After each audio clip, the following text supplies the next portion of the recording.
இப்போ இந்த women's day அன்னைக்கு ஒரு சில உண்மையா முக்கியமான சில வாக்குறுதிகளை படிப்போமா? ரெண்டாவது,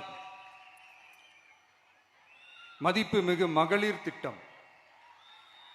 மக்கள் பணத்தை மக்களுக்கே திருப்பி தருவது எப்படி ஓசி என்று கேலிக்கு உள்ளாகும்,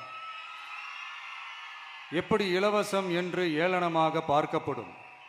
இப்படி வரையறுக்க எந்த அரசியல் கட்சிக்கும் எந்த அரசியல் தலைவருக்கும் உரிமை இல்லை என்று தமிழக வெற்றிக் கழகம் ஓங்கி உரைக்கிறது.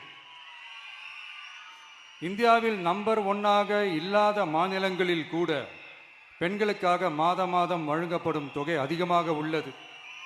ஆனால் நம்பர் 1 மாநிலம் என்று தனக்குத்தானே தம்பாட்டம் அடித்துக் கொள்ளும் வெற்றி விளம்பர மாடல் திமுக அரசில் மகளிர் உரிமை தொகை என்ற பெயரில் வெறும் 1000 ரூபாய் மட்டுமே வழங்கப்பட்டு வருகிறது.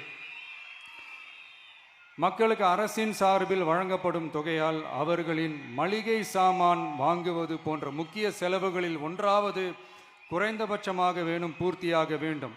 அந்த எண்ணத்தின் அடிப்படையில் யோசித்ததால் நாம் அமைக்க போகும் மக்கள் அரசு இனி 60 வயது வரை உள்ள அனைத்து குடும்ப தலைவிகளுக்கும் மாதம் 2500 ரூபாய்